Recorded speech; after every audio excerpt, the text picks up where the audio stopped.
single day. I'm gonna make something great. That's my way. So hello everyone, कैसे हैं आप सब। I hope आप सभी अच्छे होंगे। स्वागत है आपका आपके YouTube channel spoken English with yes में। और आज के इस वीडियो में आप जानेंगे about some pairs of words used differently, मतलब कुछ ऐसे पेयर्स ऑफ वर्ड्स के बारे में जो डिफरेंट वेज में यूज किए जाते हैं और कर सकते हैं। तो चलिए स्टार्ट करते हैं आज का क्लास और जानते हैं कुछ ऐसे वर्ड्स के बारे में जिन्हें हम डिफरेंट वेज में यूज कर सकते हैं। तो स्टार्ट करते हैं उन वर्ड्स के बारे में। और सबसे पहला वर्ड है ऑल एंड ओवर। ये तो है दो वर्ड्स, लेकिन इन्हें हम डिफरेंट वेज में भी यूज कर सकते हैं, जैसे ऑल ओवर और ओवरऑल। ठीक है, तो ये कुछ शब्दों के ऐसे जोड़े होते हैं जिनको हम डिफरेंट वेज में यूज कर सकते हैं और जानते हैं कि कैसे। जैसे ऑल ओवर, मतलब ऑल का डिफरेंट मीनिंग, ओवर का डिफरेंट मीनिंग, लेकिन अगर ऑल ओवर लिखा है तो इसका मीनिंग होता है सब, मतलब पूरा। ठीक है, कहीं पे अगर लिखा है ऐसा, कहीं पे बोला जा रहा है, तो आप बोल सकते हैं ऑल ओवर मीन्स सब या फिर पूरा, ऑल ओवर।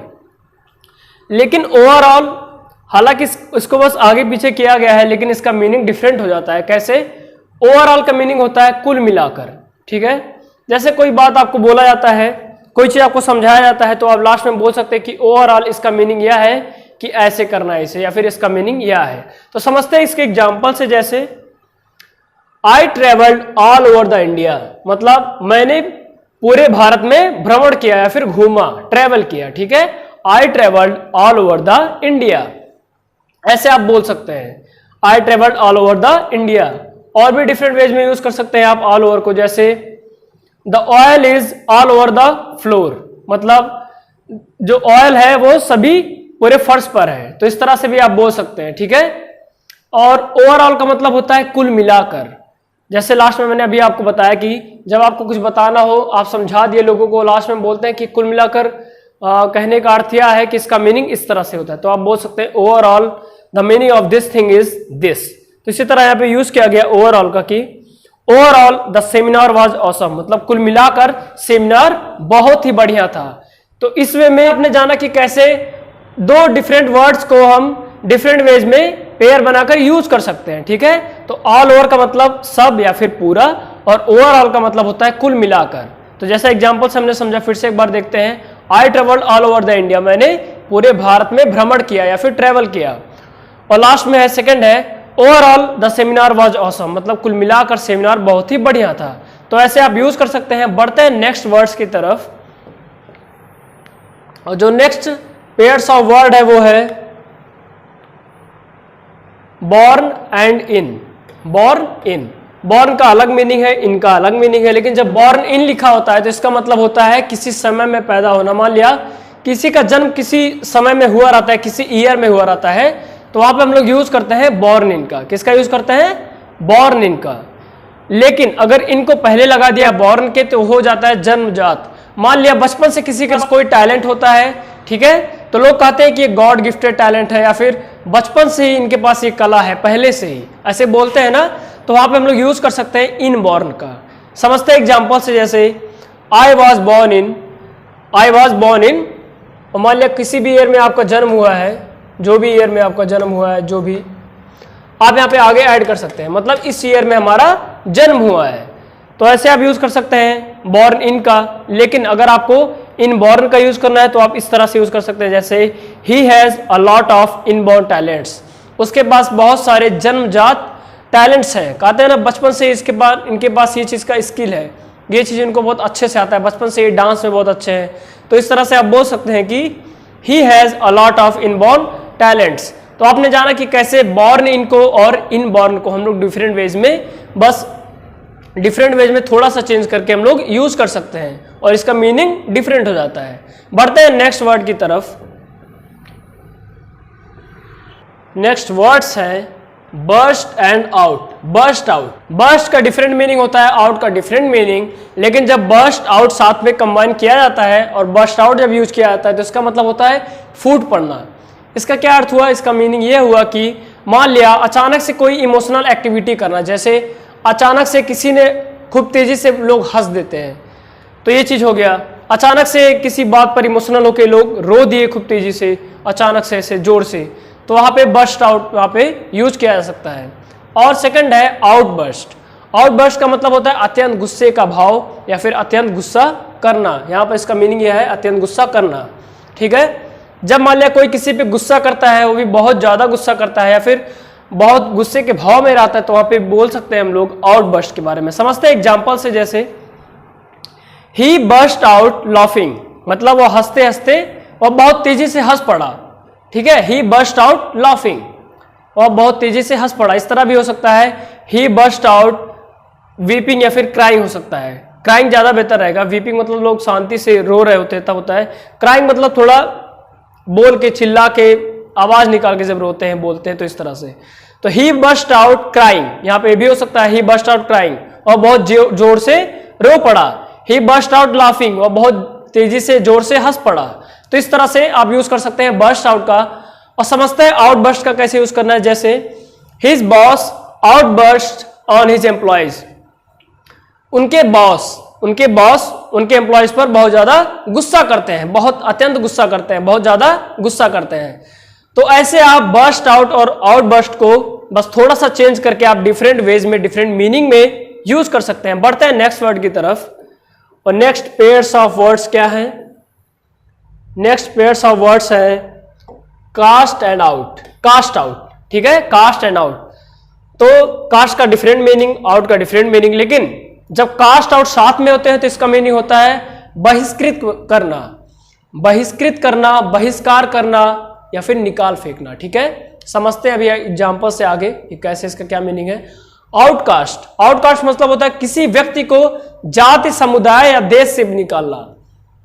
अगर कोई पर्सन किसी ग्रुप में है, किसी समुदाय में है, किसी कंट्री में है, किसी सिटी में है और स्पेसिफिक पर्सन, ठीक है, स्पेसिफिक प्लेस से है और उसको हटा दिया जाता है कि इस जगह से इनको बाहर निकाला जाता है, इस कम्युनिटी से इनको बाहर निकाला जाता है, इन ग्रुप से इनको बाहर निकाला जाता है, तो वहां पे इसका क्या मीनिंग है? कास्ट आउट का भी क्या मीनिंग है? देखने में सेम लग रहा होगा कि बहिष्कृत करना या फिर इसमें भी निकालने की बात हो रही है, लेकिन डिफरेंट मीनिंग इस तरह से है। जैसे कास्ट आउट मतलब होता है सिर्फ निकालना, ठीक है। यहाँ पे किसी व्यक्ति को जात, समुदाय या फिर देश से निकालने की बात नहीं हो रही, सिर्फ निकालने की बात हो रही है। तो जैसे cast out bad habits from your life, मतलब अपने जिंदगी से बुरी आदतों को निकाल फेंकिए, ठीक है। इस तरह से आप यूज कर सकते हैं कास्ट आउट का। लेकिन आउटकास्ट का क्या मीनिंग है? आउटकास्ट का कुछ इस तरह से मीनिंग है, जैसे government outcasted him from country, मतलब सरकार ने, गवर्नमेंट ने उसको देश से निकाल दिया। अब यहाँ पे आउटकास्ट यूज किया है, मतलब किसी कंट्री से, समुदाय से, एक कम्युनिटी थी, एक ग्रुप था लोगों का, जहां से एक व्यक्ति को बाहर निकाल दिया गया, यहां से यहां, ठीक है। तो यहां पे यूज किया जा सकता है आउटकास्ट का। तो इस तरह से आपने जाना कि कैसे कास्ट आउट का डिफरेंट मीनिंग है, उसका यूज हम लोग कर सकते हैं सिर्फ निकालने की जब बात होती है। Cast out this things from your life, cast out this things. लेकिन आउटकास्ट का मतलब होता है किसी व्यक्ति को जाति, समुदाय या फिर देश से निकालना।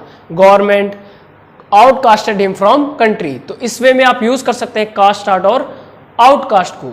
बढ़ते हैं नेक्स्ट वर्ड्स की तरफ। नेक्स्ट क्या वर्ड्स हैं? अब है नेक्स्ट वर्ड फॉल और डाउन। फॉल का डिफरेंट मीनिंग, डाउन का डिफरेंट मीनिंग। फॉल डाउन को जब ऐड किया गया तो फॉल डाउन मतलब होता है गिरना, ठीक है। फॉल डाउन मतलब गिरना हो गया, लेकिन डाउनफॉल का भी अलग मीनिंग है। समझते हैं एग्जांपल से, जैसे ही fell down from the stairs, वह सीढ़ियों से गिर पड़ा, वह सीढ़ियों से गिर गया, ठीक है, गिर पड़ा, गिर गया, वह सीढ़ियों से गिर गया, इस तरह से। लेकिन यहां पर भी गिरने की बात हुई है, लेकिन प्रोग्रेस वाइज। मान लिया किसी का प्रोग्रेस अच्छा हो रहा था लाइफ में और अचानक से यहाँ पे डाउनफॉल होने लगा, तो उसकी बात हम लोग करते हैं डाउनफॉल की। जैसे hard work will prevent you from downfall, मतलब कठिन परिश्रम आपको आपके प्रोग्रेस में नीचे जाने से आपको बचाएगा, ठीक है। तो इस तरह से आप फॉल डाउन और डाउनफॉल का डिफरेंट वेज में यूज कर सकते हैं। बढ़ते हैं नेक्स्ट वर्ड्स की तरफ। नेक्स्ट क्या वर्ड्स हैं, कौन से पेयर्स ऑफ वर्ड्स हैं जिनको हम लोग यूज कर सकते हैं डिफरेंट वेज में? तो नेक्स्ट वर्ड्स हैं होल्ड अप। अब अगर होल्ड अप को साथ में लिया गया, साथ में लिखा गया होल्ड अप, तो इसका मतलब होता है रुकना, रुकना कैसे, किस सेंस में, अभी एग्जांपल से आपको क्लियर हो जाएगा कि रुकना किस सेंस में बात हो रहा है यहाँ पर, ठीक है। और सेकंड है अपहोल्ड। अपहोल्ड मतलब होता है बनाए रखना, ठीक है, बनाए रखना। कोई चीज अच्छा चल रहा है तो आप कह सकते हैं अपहोल्ड दिस थिंग, इस चीज को आप बनाए रखिए, बहुत अच्छी बात है। Uphold this things, uphold good habits in your life, इस तरह से। लेकिन होल्ड अप मतलब होता है रुकना। अब होल्ड अप इसका मतलब यह नहीं जो स्टॉप वाला रुकना होता है। होल्ड अप को डिफरेंट वेज में यूज कर सकते हैं। जैसे मान लिया फोन पर आपका बात हो रहा है किसी से और अचानक आपको किसी ने बुला लिया, तो आप बोल सकते हैं hold up for a minute. Example से समझते हैं, जैसे एग्जांपल है hold up for a minute, मतलब 1 मिनट के लिए रुकिए, hold up for a minute. तो अक्सर जब हम लोग कॉल कर रहे होते हैं, बातचीत कर रहे होते हैं फोन पर, तो वहां पे आप यूज कर सकते हैं रुकने के लिए, रुकने के सेंस में hold up for a minute. तो नेक्स्ट बार आप जब किसी से बात कर रहे होंगे और आपको कोई काम पड़ गया होगा, तो आप बोल सकते हैं hold up for a minute, hold up for a second, hold up for 5 minute, hold up for 10 minutes, okay.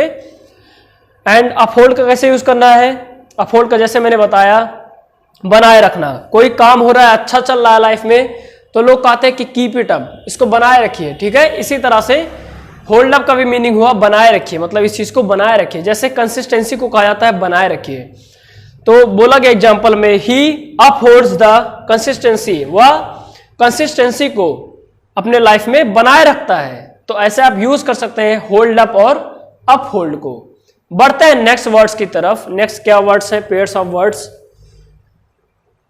तो नेक्स्ट पेयर्स ऑफ वर्ड्स है लिफ्ट और अप। लिफ्ट अप, जब लिफ्ट अप को साथ में ऐड किया जाता है तो मतलब होता है कोई सामान उठाना, कोई सामान उठाना। खासकर इसको कोई सामान ढोने में इस तरह से यूज किया जाता है, ठीक है। लिफ्ट तो मतलब सिर्फ उठा लिया, उठा लेना इस तरह से हो गया, लेकिन लिफ्ट अप मतलब होता है ढोना। जैसे मान लिया कोई सामान कोई ढो रहा है, ठीक है, लिफ्ट अप दीज थिंग्स, तो ऐसे आप यूज कर सकते हैं। कोई सामान उठाना, खासकर ढोना जब होता है कोई चीज, तब वहां पे यूज कर सकते हैं, ठीक है। कैरी करना, वो भी अपने ऊपर, ठीक है। लेकिन नेक्स्ट है अपलिफ्ट। अपलिफ्ट मतलब होता है बढ़ावा देना, प्रोत्साहन करना, ठीक है। प्रोत्साहन करना, बढ़ावा देना, कैसे समझते हैं एग्जाम्पल से। जैसे एग्जाम्पल है come here and lift up all the baggages, मतलब इधर आइए और सभी सामान को उठाइए, मतलब कैरी करिए। मान लो कहीं पर जाना है तो आप बोल सकते हैं lift up all the baggages, मतलब इधर आइए और सभी सामान उठाइए। खासकर जब मान लिया किसी छोटे से प्लेस में यहां से कुछ दूरी पर जाना है और कोई सामान रखा हुआ है, तो आप बोल सकते हैं come here and lift up all the baggages, मतलब यहां पर आइए और सब सामान कैरी करिए और कुछ दूर तक ले जाइए। तो ऐसे आप बोल सकते हैं इस सेंस में। लेकिन सेकेंड एग्जाम्पल है he is an uplifting person. Uplift का मीनिंग मैंने आपको पहले बताया कि अपलिफ्ट मतलब होता है बढ़ावा देना, प्रोत्साहन करना, ठीक है। तब जब कोई पर्सन काफी मोटिवेटिंग होते हैं, ऐसे पर्सन होते हैं जो जिनसे मिलने के बाद आपके लाइफ में मोटिवेशन आ जाता है कि हाँ हम भी कुछ अच्छा कर सकते हैं। तो पॉजिटिव पर्सन होते हैं जो आपको अच्छे काम या फिर लक्ष्य को हासिल करने में आपको प्रोत्साहन कर रहे होते हैं, आपको बढ़ावा दे रहे होते हैं, पॉजिटिव अपलिफ्टिंग बातें कर रहे होते हैं आपसे, तो आप बोल सकते हैं उन्हें अपलिफ्टिंग पर्सन। तो इसी तरह एग्जाम्पल हो गया he is an uplifting person, वह एक बढ़ावा देने वाले, प्रोत्साहन करने वाले व्यक्ति हैं। तो इस तरह से आप लिफ्ट अप और अपलिफ्ट को यूज कर सकते हैं। बढ़ते हैं नेक्स्ट। नेक्स्ट क्या है, pairs of words. So next है लुक आउट। लुक आउट, ये 2 वर्ड्स हैं, इनको हम लोग जानेंगे कैसे डिफरेंट वेज में 2 तरह से यूज कर सकते हैं। जैसे एक लुक आउट मतलब होता है जब लुक आउट लिखा हुआ है तो इसका मतलब हो गया ढूंढना। जब कोई चीज आप ढूंढ रहे हैं तो आप पूछ सकते हैं what are you looking out for, I am looking out for this thing, ठीक है, इस चीज को मैं ढूंढ रहा हूं। लेकिन आउटलुक मतलब होता है दृष्टिकोण, मतलब विजन जिसको कह सकते हैं। किसी चीज के लिए विजन माइंड में होता है ना, यह काम करना है मुझे, मेरा ये विजन है, ये चीजें हमने सोच रखी हैं, ये चीजें करनी है लाइफ में, और ऐसा विजन है, या फिर इस चीज का ये प्लान है, या फिर इस एंगल से हम लोग सोच रहे हैं, इस चीज से देख रहे हैं। तो दृष्टिकोण इसी को कहते हैं, ठीक है। समझते हैं एग्जाम्पल से। जैसे he was looking out for food in home, वह घर में खाने की खोज कर रहा था, खाना ढूंढ रहा था, ठीक है। मान लिया कोई व्यक्ति कोई सामान ढूंढ रहा है तो वहां पे यूज कर सकते हैं he is looking out for this thing, मतलब वह ये सामान को ढूंढ रहा है। लेकिन समझते हैं आउटलुक के बारे में। आउटलुक मतलब दृष्टिकोण, कैसे, इसका एग्जाम्पल जैसे मैंने पहले आपको बताया कि पहले कि विजन मतलब दृष्टिकोण मतलब विजन होता है। किसी चीज की माइंड में जो आपके थॉट होती है, सोच होती है, इस वे में आप देखते हैं चीजों को, तो वो हो गया आपका दृष्टिकोण। जैसे with a positive and right outlook, with a positive and right outlook you can achieve everything in your life. मतलब एक पॉजिटिव, एक सकारात्मक और अच्छे दृष्टिकोण से आप अपने लाइफ में कुछ भी हासिल कर सकते हैं। तो काफी अच्छा यूज है लुक आउट एंड आउटलुक का, ऐसे आप यूज कर सकते हैं। बढ़ते हैं नेक्स्ट पेयर्स ऑफ वर्ड्स की तरफ। कम आउट, कम और आउट, तो दो यहाँ पे वर्ड्स है और इनको अगर हम लोग कंबाइन करते हैं, ठीक है, कम आउट अगर है कहीं पे लिखा हुआ कम आउट, तो इसका मतलब होता है बाहर आना। अब ये सिंपल सा इस तरह से नहीं है जो मान लिया बोलते हैं कम इन कम आउट, इस तरह से भी यूज कर सकते हैं। लेकिन कभी कभी होता है मान लिया कोई छिपकर कहीं पे बैठा हुआ है, ठीक है, तो वहां पे अक्सर यूज करते हैं कि कम आउट, ठीक है। जैसे दिखना, दिखने के सेंस में भी यूज कर सकते हैं कि कम आउट, मतलब दिख जाओ कहां पर हो, इस तरह से कुछ, ठीक है।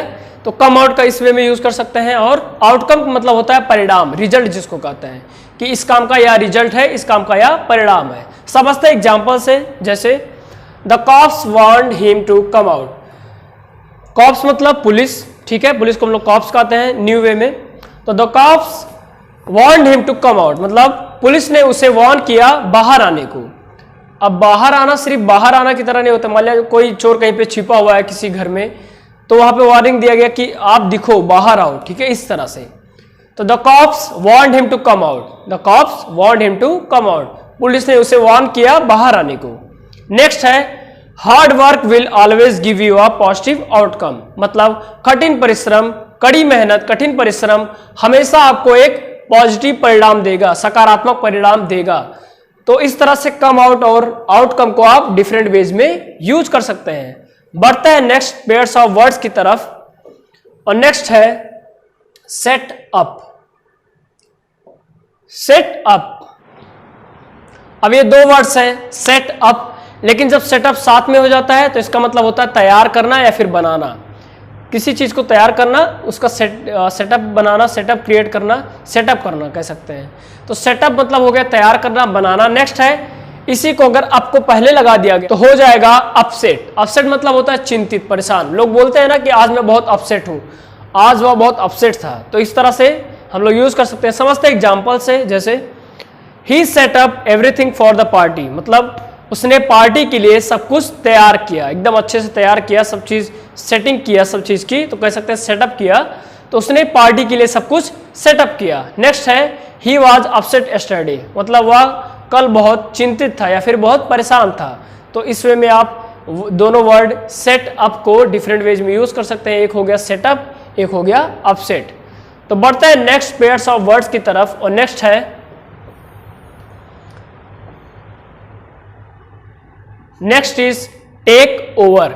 टेक का डिफरेंट मीनिंग, ओवर का डिफरेंट मीनिंग, लेकिन समझते हैं कि कैसे टेक ओवर को डिफरेंट वेज में यूज कर सकते हैं। जैसे अगर टेक ओवर लिखा है, टेक के बाद ओवर है, टेक ओवर लिखा है, इसका मतलब होता है नियंत्रण ग्रहण करना, टेक ओवर कर लेना, किसी चीज को टेक ओवर कर लेना, ठीक है, नियंत्रण ग्रहण कर लेना। लेकिन अगर ओवर पहले है, ओवरटेक, तो इसका मतलब होता है आगे निकलना। समझते हैं इसके एग्जाम्पल से, जैसे ही टूक ओवर द रिस्पॉन्सिबिलिटी, मतलब उसने जिम्मेदारियों को ग्रहण किया, ठीक है, इस तरह से आप बोल सकते हैं he took over the responsibility, he took over this management. तो ऐसे आप बोल सकते हैं he took over the responsibility of this management, ऐसे करके आप बोल सकते हैं कि इस जगह के नियंत्रण अब इसके इनके अंडर है, ठीक है, he took over the responsibility. Next is overtake.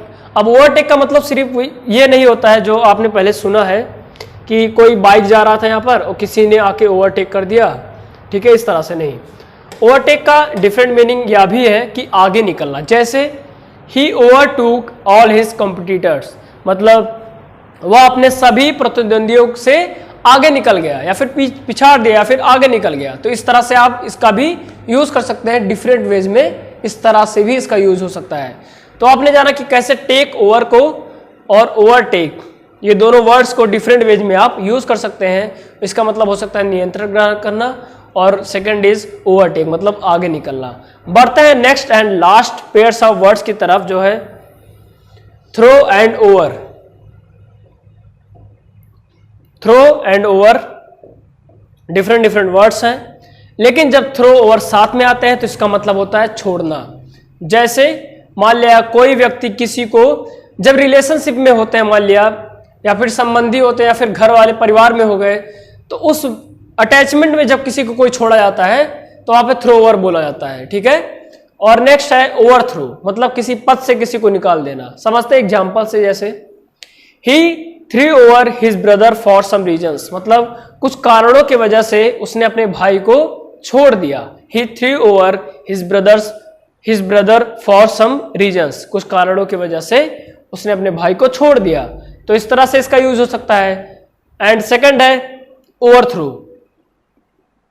अब थ्रो ओवर मतलब ये नहीं कि फेंक देना, ठीक है, छोड़ देना, डिफरेंट वेज में इसका मीनिंग है, डिफरेंट वे में, तो ऐसे आप यूज कर सकते हैं। नेक्स्ट इज ओवर थ्रो, मतलब पद से निकालना। कोई किसी पद पर है, किसी पोजीशन पर है, किसी ऑफिस में एम्प्लॉय है या फिर उसकी प्लेसमेंट किसी प्लेस पर है, ठीक है। तो जब उस पद से किसी को निकाल दिया जाता है तो वहां पे यूज किया जाता है ओवर थ्रू। जैसे his boss over through him, मतलब उनके बॉस ने उसे पद से निकाल दिया। तो ये थे कुछ ऐसे पेयर्स ऑफ वर्ड्स जिनको हम लोग डिफरेंट वेज में यूज कर सकते हैं, और जो होते तो सेम है लेकिन थोड़ा सा चेंजिंग करके हम लोग डिफरेंट वे में इसका यूज कर सकते हैं। तो बढ़ते हैं आज के स्टार्टिंग के क्लास से। क्या रहा आज का क्लास, क्या क्या चीजें आपको बताया गया, सभी का स्क्रीनशॉट आप ले लीजिएगा, नोट्स प्रिपेयर करते रहिएगा। काफी अच्छे सब वर्ड्स है और अवेयर होना काफी जरूरी है। मान लिया आपको इस तरह से मिला लिफ्ट अप, लेकिन कहीं पर अप लिफ्ट है तो आप कंफ्यूज ना हो कि ये तो सेम चीज है तो इसका डिफरेंट मीनिंग क्यों होना चाहिए, लेकिन नहीं, इसका डिफरेंट मीनिंग होता है। क्लैरिटी होनी चाहिए, अवेयरनेस होनी चाहिए, तो इसीलिए स्क्रीनशॉट ले लीजिएगा और नोट्स प्रिपेयर कर लीजिएगा। बढ़ते हैं स्टार्टिंग से जल्दी से।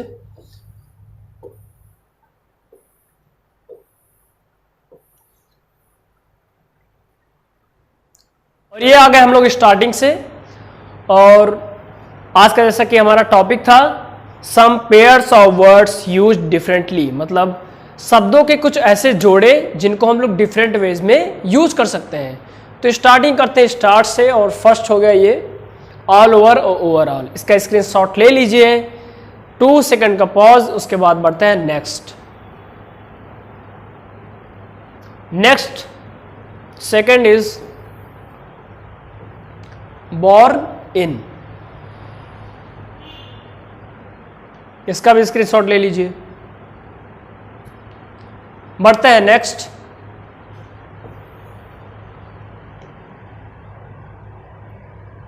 Next is burst out. Next fourth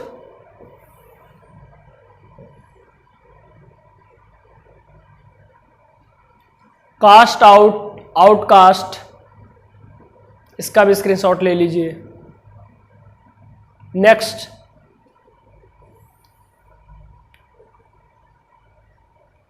fall down, downfall.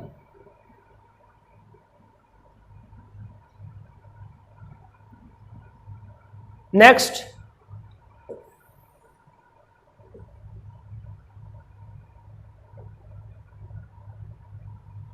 Hold up, uphold, hold up for a minute, he upholds the consistency।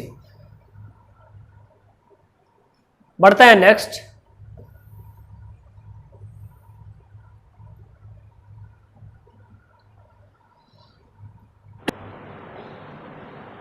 Lift up, uplift, uplifting person क्या होते हैं आपने जाना ये भी, इसका भी स्क्रीनशॉट ले लीजिए। बढ़ते हैं next, eighth look out, outlook, ढूंढना, दृष्टिकोण, vision. Next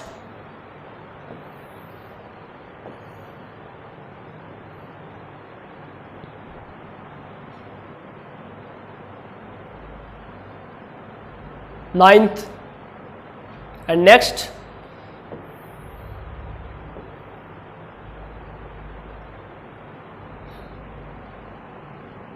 10th pair of words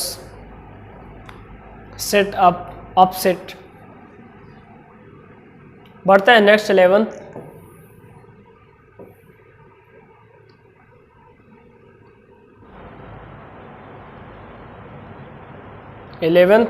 and बढ़ते हैं नेक्स्ट 12th जो कि है last. Last pair of words, throw over, overthrow, छोड़ना। रिलेशनशिप की बात हो रही है यहाँ पर, किसी रिलेशन में कोई व्यक्ति होता है, घर संबंधी कोई भी, उन्हें ओवरथ्रो मतलब पद से निकालना, ठीक है, कोई किसी पोजीशन पे ही है। इसका स्क्रीनशॉट ले लीजिए। तो आज का क्लास था about some pairs of words use differently, मतलब कुछ पेयर्स, वर्ड्स के कुछ ऐसे पेयर्स जिनको हम लोग डिफरेंट वेज में यूज कर सकते हैं। तो आई होप आज का क्लास आपको समझ में आया होगा। ऐसे ही प्रैक्टिस करते रहिए, चैनल के साथ जुड़े रहिए। जितने सभी आपको बताए गए स्क्रीनशॉट लीजिए और सभी वर्ड्स को आप डिफरेंट वेज में यूज करिए और प्रैक्टिस करिए। सो आई होप आज का क्लास आपको समझ में आया होगा। ऐसे जुड़े रहिए चैनल के साथ। Till then keep reading, keep writing, keep listening and keep speaking English. Every single day I'm gonna make